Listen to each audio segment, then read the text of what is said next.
Hello my dear favourite लिपडास, कैसे हो आप लोग बहुत अच्छे होंगे, मुझे पूरा यकीन है।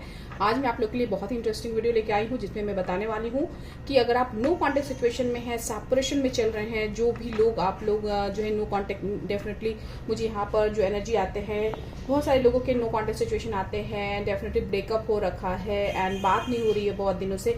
तो आखिर उनके दिल में क्या चल रहा है, वहाँ पे क्या हो रहा है, आपके पर्सन के दिल में क्या है, आपके लिए पॉजिटिविटी है या फिर कुछ और चल रहा है, या थर्ड पार्टी के साथ वो खुश हैं या ना खुश हैं, डेफिनेटली आज हम यहाँ पर देखेंगे। तो वीडियो के एंड तक बने रहें, वीडियो बहुत इंटरेस्टिंग रहने वाला है। और जो है अगर आपने चैनल को सब्सक्राइब नहीं किया तो सब्सक्राइब जरूर से कर दीजिएगा, अपना ढेर सारा प्यार दीजिए। और देखिए, मैं आप लोगों के लिए बहुत ही इंटरेस्टिंग वीडियो आज लेकर के आई हूँ। देखते हैं आगे क्या होने वाला है, क्या उनके मन में चल रहा है, आखिर उनका नेक्स्ट स्टेप आपकी तरफ क्या हो सकता है, एक्चुअल में उनके दिल में आपके लिए इस सेपरेशन के दौरान क्या चल रहा है डियर, आज हम देखेंगे। ओके, सो कार्ड स्प्रेड करते हैं।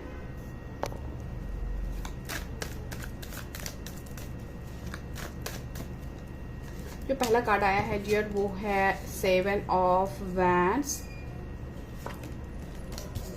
King of swords and 6 of swords की एनर्जी है जिसको क्लैरिफाई करने के लिए आए हैं। 2 of swords, 5 of wands and 5 of swords की एनर्जी है। और जो ओवरऑल एनर्जी आप लोगों के लिए है डियर वो है हैंगमैन की। तो माय डियर, यहाँ पर सबसे इंपॉर्टेंट चीज जो मुझे दिख रहा है कि आपके जो पर्सन हैं वो आपके साथ चाहे सेपरेशन में हो, नो कॉन्टेक्ट सिचुएशन में हो या ब्रेकअप हो रखा हो, खुश नहीं है। इतना मुझे साफ साफ क्लियर दिख रहा है कि वो कहीं ना कहीं उनके बहुत सारे कार्य आपसे ब्रेकअप के बाद, आपके सेपरेशन के बाद उनके सारे कार्य अटकने लग गए हैं। कहते हैं ना कि समटाइम्स कोई आपके लाइफ में लकी चार्म होता है और वो आपके लाइफ से चला जाता है या दूर हो जाता है, तो आपका कहीं ना कहीं वो काम, आपका जो इम्पोर्टेंट काम है वो बनना बंद हो जाता है। डेफिनेटली यहाँ पर मुझे ऐसी सिचुएशन लग रहा है कि आपके पर्सन एक हैंगमैन की सिचुएशन में है, जहाँ पे वो कोई भी डिसीजन ले रहे हैं तो वो गलत हो जा रहा है। कुछ भी अगर कदम बढ़ा रहे हैं करने के लिए तो उनके साथ कुछ गलत ही हो जा रहा है, उनको प्रॉफिट नहीं हो रहा है, हर चीज उनकी अटक रही है और वो कहीं ना कहीं दिल से भी बहुत ज्यादा दुखी मुझे यहाँ पर दिख रहे हैं। तो आगे क्या होने वाला है ये मैं आपको बताने वाली हूँ। और माय डियर, मैं आपको बताना भूल गई कि आज आपके मैसेज भी हैं, उनके दिल की बात जो वो शेयर करना चाहते हैं वो भी हम वीडियो के एंड में देखेंगे। तो यहाँ मैं सबसे पहले भी बता दूं कि जो है अभी वहाँ पे क्या सिचुएशन है अगर आपका ब्रेकअप हो रखा है। देखिए डियर, जो आपसे उन्होंने भागना स्टार्ट किया, जब आपसे वो दूर जाने स्टार्ट किया, रन कर रहा है स्टार्ट किया उन्होंने, वो सोच रहे थे कि शायद वो आपको भूल जाएंगे, वो इजिली आपको जो अपनी लाइफ से रिमूव कर पाएंगे और वो आराम से जी लेंगे। लेकिन यहाँ पर जो सिचुएशन दिख रहे हैं डियर, उन्होंने बहुत डिफेंड किया है, बहुत आपसे नो कॉन्टेक्ट सिचुएशन के लिए उन्होंने पहले ऑन ऑफ सिचुएशन को अपनाया है और तब फिर धीरे धीरे करके नो कॉन्टेक्ट सिचुएशन में आ गए हैं और आपसे भागने की पूरी कोशिश करी है। और इसमें जो यहाँ जो कारण मुझे दिख रहा है, बहुत सारे लोगों का इन्वॉल्वमेंट दिख रहा है यहाँ पर, जो आप दोनों के बीच में असहमत थे, नहीं चाहते थे आपका कनेक्शन इनके साथ हो और इनको उन्होंने माइंड वॉश किया है और ताकि जो है आपके पर्सन आपसे सेपरेट हो सके, आपसे दूर जा सके। और इसी वजह से यहाँ पर आप दोनों के बीच में आर्ग्यूमेंट्स भी हुए हैं, कुछ चीजों को लेकर के आर्ग्यूमेंट्स भी हुए एंड देन फिर आप लोग का एक सेपरेशन फेज आया है। और मैं किन्हीं के केस में ये भी बताना चाहूंगी डियर कि आप लोग में से किन्हीं के साथ जो है यहाँ पर डिसेप्शन भी हुआ है, यानी धोखा भी हुआ है। आपके पर्सन ने आपके ऊपर थर्ड पार्टी को अपने फेवर में रख करके, थर्ड पार्टी की बातों में आकर के आपके साथ धोखा भी किया है, मुझे ऐसा दिख रहा है। तो ये करके उनको कहीं ना कहीं अगर खुशी मिलनी चाहिए थी, डेफिनेटली उनको थर्ड पार्टी मिल रहे थे तो वो बहुत खुश थे, लेकिन यहाँ पर उनको लगा था कि शायद वो इन चीज़ों से मूव ऑन कर जाएंगे, आपसे मूव ऑन कर जाएंगे और वहाँ पे थर्ड पार्टी के साथ उनकी चीज़ें बहुत अच्छी चलेंगी, बट ऐसा नहीं है डियर। वो डेफिनेटली वो थर्ड पार्टी के साथ मूव ऑन किया है, थर्ड पार्टी के साथ आगे बढ़ गए हैं, बट वो खुश नहीं है क्योंकि वहाँ पर थर्ड पार्टी भी उनको ऐसा मिला है जो कि उनको आपके साथ जैसा उन्होंने किया वैसा ही थर्ड पार्टी उनके साथ कर रहे हैं। क्योंकि एक कहता है ना कर्मा बैक होता है, डेफिनेटली यहाँ पर मुझे कर्मा बैक होते हुए दिख रहा है, जहाँ पर आपके पर्सन उनके बिहेवियर से, थर्ड पार्टी के बिहेवियर से बहुत ही स्टक हो रखे हैं और उनको भी ये महसूस हो रहा है कि कुछ न कुछ उनके लाइफ में गलत चल रहा है जो नहीं होना चाहिए। ओके डियर, और मैं यहाँ पर बहुत सारे लोगों का इन्वॉल्वमेंट की वजह से भी आप लोग का रिश्ता टूटते हुए दिख रहा है कि जो ब्रेकअप हुआ है या सेपरेशन आया है आप दोनों के बीच में, ये बहुत सारे लोग का इन्वॉल्वमेंट की वजह से भी आया है। हो सकता है इन्होंने माइंड वॉश किया हो या फिर फैमिली मेंबर्स हो एंड आपके साथ कनेक्शन नहीं चाहते हो, इसलिए आपसे ब्रेकअप किया हो, आपसे सेपरेशन लिया हो उन्होंने, बट वो भी वहाँ पे खुश नहीं दिख रहे हैं, इनडिसाइसिव हो रखे, कोई डिसीजन नहीं ले पा रहे हैं कोई, और जो भी डिसीजन लेते हैं वो कहीं ना कहीं उनके लिए ही रॉन्ग साबित हो जाता है। तो यहाँ पे वो एक तरह से मैं कह सकती हूँ कि आपके जो पर्सन हैं स्टक हैं, बट कोशिश कर रहे हैं कि आपसे मूव ऑन होकर के वो खुश होने की कोशिश कर रहे हैं, बट ये हो नहीं पा रहा है वो, और ये चीज आपको वो बता भी नहीं सकते हैं क्योंकि उनके दिल में कहीं ना कहीं ये चल रहा है कि कहीं आपके साथ ऐसा करने की वजह से तो उनके साथ भी ऐसा नहीं हो रहा। मतलब उनको भी एक डाउट है कि कुछ चीजें आपके साथ आपसे मूव ऑन करने के बाद उनकी लाइफ में खराब होने लग गई हैं एंड वो कहते हैं ना अंदर ही अंदर खाने लग गया है, बट जो है वो आपके सामने भी ये चीज को एक्सप्रेस नहीं कर पा रहे हैं। और वो कैसे एक्सप्रेस कर सकते हैं, आखिर उन्होंने बहुत ही डंके की चोट पे आपसे ब्रेकअप लिया था, धीरे धीरे करके आपसे मूव ऑन कर गए थे, आपके साथ आर्ग्यूमेंट्स भी कर लिए थे, तो अब वो किस मुंह से आपके पास आ सकते हैं, ऐसा उनको फीलिंग आता है। रिग्रेट वाली भी फीलिंग मुझे यहाँ पर कहीं ना कहीं दिख रही है। तो डेफिनेटली यहाँ पर थर्ड पार्टी सिचुएशन तो है ही है, और इन्हें रिमूव अगर किया जाए, यहाँ पे आपके पर्सन के दिल में आपके लिए बहुत सारा प्यार है, जैसा मैं यहाँ पर देख पा रही हूँ, क्योंकि आपके बिना कहीं ना कहीं वो भी एक हैंगमैन वाली सिचुएशन में है, एक पेन वाली सिचुएशन में, एक ट्रबल वाली सिचुएशन में मुझे वो दिख रहे हैं। ओके डियर, सो अब देखते हैं कि जो है उनके मैसेज क्या है, उनके दिल की बात क्या है आपके लिए, जो वो आपसे शेयर करना चाहते हैं। अगर आप नो कॉन्टेक्ट सिचुएशन में है, सेपरेशन में है, उनके दिल की बात नहीं जानते हो, या ऑन ऑफ सिचुएशन में भी हो, तो उनके दिल में क्या चल रहा है डेफिनेटली आप जान पाओगे। ओके डियर, सो यहाँ पर मैं आपसे कहना चाहती हूँ डियर कि अगर ऐसी कोई थर्ड पार्टी की सिचुएशन की वजह से आप लोग के बीच में सेपरेशन आया हुआ है, या फिर बहुत दिनों से, बहुत मंथ से, बहुत ईयर्स से, जो है बहुत सारे डेज से आप लोग का सेपरेशन चल रहा है, डेफिनेटली अपनी रेमेडीज अगर आप कर लेंगे तो यहाँ पे ये जो सेपरेशन है ना ये एंड हो सकता है। बिकॉज ये सेपरेशन आप लोग दोनों की ही बीच के प्लानिटरी कंडीशन लेकर के आते हैं, और जब आप रेमेडी करते हो तो आपके प्लानिटरी कंडीशन अच्छे होते हैं एंड आपके पर्सन खुद आपके लाइफ में आते हैं, और हम जो कराते हैं यहाँ पे वो होता है परमानेंट यूनियन। तो डेफिनेटली अगर आप परमानेंट यूनियन चाहते हैं तो अपनी रेमेडीज कीजिए, इससे आपके ये जो सेपरेशन चल रहा है ना ये बिल्कुल एंड हो जाएगा। ओके, क्योंकि यहाँ पे थर्ड पार्टी रिमूव होना बहुत जरूरी है। आपका जो थर्ड पार्टी है वो बेहद ही चालाक है, बट यहाँ पर आपके पर्सन को भी समझ आ रहा है कहीं ना कहीं कि कुछ तो प्रॉब्लम है, कहीं ना कहीं लाइफ में स्टक हो रखे हैं वो भी। ओके डियर, तो देखते हैं उनके दिल में क्या चल रहा है आपके लिए। जो सबसे पहला मैसेज है, I act like I don't care but I really do.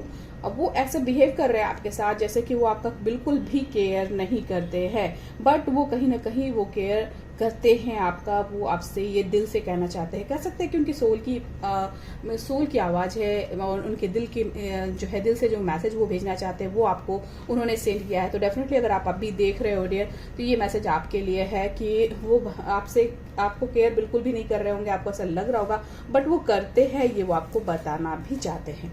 There is so much I want to tell you, बहुत सारी चीज़ें आप दोनों के बीच में अभी पता नहीं है, एंड वो उनके दिल में बहुत सारी चीज़ें, बहुत सारी बातें चल रहे हैं, तो वो आपको कहीं ना कहीं ये सारी चीज़ें शेयर करना चाहते हैं। ओके डियर,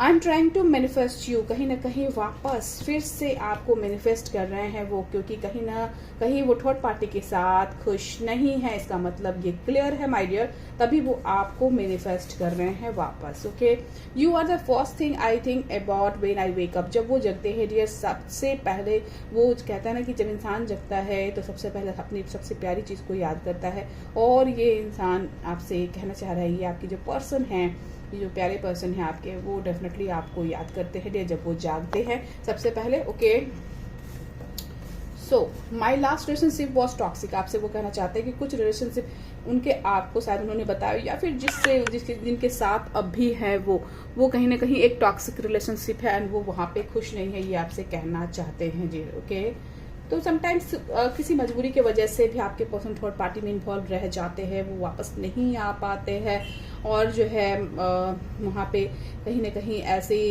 सिचुएशन होते हैं जिससे वो हैंडल नहीं कर पाते और फियर इशू की वजह से आपसे प्यार रहने के बावजूद भी आपके लिए एक्शन नहीं ले पाते। तो ऐसे सिचुएशन में कहीं ना कहीं एक टॉक्सिक रिलेशनशिप उनको झेलना पड़ता है। तो ये वहाँ पर उन्होंने आपको बताया है dear. When I hear certain songs I feel like you are talking to me. वो जितने भी गाने सुनते हैं डियर, कहीं ना कहीं ये तो रोमांटिक फीलिंग है डेफिनेटली कि जो है वो जब भी ये गाने सुनते, कुछ भी गाने सुन रहे होते हैं डियर, तो आपकी याद आती है। हो सकता है कि आप दोनों के कोई कॉमन सॉन्ग्स होंगे जो आपको भी पसंद होंगे, उनको भी पसंद होंगे, एंड जब भी वो सॉन्ग सुन रहे हो तो आपकी याद आ रही हो, ऐसा वो आपको बताना चाहते हैं डियर। ओके, ये तो आप ही जानते हो डियर बेहतर कि कौन सा सॉन्ग उनको बहुत ज़्यादा पसंद है एंड जो है जिसको सुन के वो आपको याद कर सकते हैं। I am trying to escape all my bad habits. कुछ बैड हैबिट्स होंगे डेफिनेटली आपके पर्सन में जो आपको बिल्कुल पसंद नहीं होंगे ना, आप चाहते होंगे कि वो इसे छोड़ दे। तो यहाँ पर आपके पर्सन उस बैड हैबिट से जो है भाग रहे हैं, उसको छोड़ने की पूरी कोशिश कर रहे हैं, ये वो आपको बताना चाहते हैं dear. You take care of me and stay by my side when I am ill. वो आपको इतना इमोशनली फील करने लग गए हैं डियर कि वो जब भी बीमार पड़ते हैं तो उनको ऐसा लगता है कि आप उनके बगल में खड़े हो एंड आप उनका केयर कर रहे हो। इट माइट बी पॉसिबल आप बहुत ज़्यादा केयरिंग हो डियर एंड आपका केयर उनको बहुत याद आता है। ओके डियर, ओके सो एक कुछ मैसेज और देख लेते हैं। I wish I could tell you the truth. कुछ सच्चाई है जो आप दोनों के बीच में छुपी हुई है और ये सच्चाई वो आपसे शेयर करना चाहते हैं my dear. Okay, I am terrified of losing you. कहीं ना कहीं उनको आपको भी खोने का डर है, मतलब आपको वो खोना नहीं चाहते डियर। हो सकता है कि कुछ मजबूरियां हो जिसकी वजह से आपको उन्होंने आपसे ब्रेकअप किया हो, आपसे दूर गए हो। आई think about you every day. आपके बारे में वो रोज सोचते हैं, आपका ख्याल आता है उनको, ये आपसे वो बताना चाहते हैं। ओके डियर, ट्रस्ट इशू हो सकता है कि आपका उन पे या उनका आप पे ट्रस्ट का कोई इशू हो जिसे सॉल्व करने की ज़रूरत है डियर, और अगर ये सॉल्व होता है डेफिनेटली आगे चीज़ें सही हो सकती है। तो ट्रस्ट इशू जो है एक प्रॉब्लम किन्हीं के लाइफ में, मुझे लव लाइफ में दिख रहे हैं। ओके डियर, तो आई होप आपको यहाँ पे आपके पर्सन की एनर्जी पता चल गए होंगे। डेफिनेटली उनके दिल की बात मुझे यहाँ पर क्लियर शो हो रहे हैं और आई होप आपको भी यहाँ पे क्लैरिटी मिली है। एंड अगर मिल गई है डियर और आपको बेहतर पता है कि कोई थर्ड पार्टी की वजह से ऐसी प्रॉब्लम आ रहे हैं एंड आपके पर्सन तो मुझे यहाँ पे क्लियर दिख रहा है कि आपसे प्यार करते हैं, बट किसी मजबूरी की वजह से कहीं ना कहीं वो स्टक हो चुके हैं एंड डेफिनेटली वो आपके पास आना चाहते हैं, आपसे बहुत सारी बातें करना चाहते हैं, बट ये स्टक वाली सिचुएशन से उनको निकलने की ज़रूरत है। Okay dear, so I hope आपको क्लैरिटी मिली हो और मिल गई है तो जल्द से मेरी वीडियो को लाइक करें डियर, मेरे चैनल को सब्सक्राइब करें मेरे न्यू व्यूवर्स। एंड किन के साथ ऐसा हो रहा है जरूर से कमेंट बॉक्स में मुझे बताएं डियर, बिकॉज बहुत ही प्यारी एनर्जी है ये एंड इस पॉजिटिव एनर्जी को क्लेम जरूर से कीजिएगा डियर। जो आप लोग की तरफ ये इतनी प्यारी एनर्जी आई है, इतनी प्यारे मैसेज आए हैं, इसे क्लेम कीजिए ताकि आपके पर्सन की एनर्जी अगर निगेटिव भी है तो वो पॉजिटिव हो जाए आपके लिए। ओके डियर, आई होप आपको यहाँ पे जो है समझ आया हो कि आपके पर्सन आपसे कितना प्यार करते हैं। एंड डियर, अपना अगर ऐसा कोई भी सिचुएशन, थर्ड पार्टी सिचुएशन चल रहा है कुछ भी, तो अपना रीयूनियन डेफिनेटली कराएं, अपना जो है रेमेडी करें जिससे कि आप जो है फिर से परमानेंट रीयूनियन में वापस अपने पर्सन के साथ आ सके। और वीडियो के एंड में मैंने एक रीयूनियन वीडियो भी टैग कर रखा है डियर, उसे जरूर से सुने। Okay dear, so thank you so much for watching. Stay blessed. All is my daily viewers. Love you all. Hello viewers and hello Amrita ma'am. कुछ दिन पहले मेरे रिलेशनशिप में बहुत ज़्यादा प्रॉब्लम हो गई थी। मेरे रिलेशनशिप में मेरे पार्टनर के साथ मेरे अच्छे से बात भी नहीं होती थी, मतलब नो कांटेक्ट जैसा सिचुएशन हो गया था हम लोग के बीच, ऑन ऑफ जैसा, क्योंकि पार्टनर के लाइफ में कोई थर्ड पर्सन था जिसकी वजह से ये सब हुआ है। तो मैं बहुत ही डिस्टर्ब हो गई थी। उसके बाद मैंने अमृता मैम से बात की। अमृता मैम ने मुझे बहुत अच्छे से समझाया, सल्यूशन दी, उनका रेमेडी दिया। तो मैम की रेमेडी मैंने फॉलो की। रेमेडी के बीच में ही मुझे इतना अच्छा रिज़ल्ट मिला, इतना अच्छा। पार्टनर ने मुझे खुद से फ़ोन भी की, बहुत अच्छे से बात भी की। अभी हम लोग का रिलेशन पहले से काफ़ी बहुत अच्छा हो गया। तो thank you so much Amrita ma'am. ये सब अमृता मैम की ब्लेसिंग से ही हो पाया है। तो अगर किसी को भी कुछ भी प्रॉब्लम हो तो अमृता मैम से बेझिझक उनसे बात कर सकते हैं, उनसे सॉल्यूशन ले सकते हैं, उनका रेमेडी ले। थैंक यू दिल से थैंक यू मैम।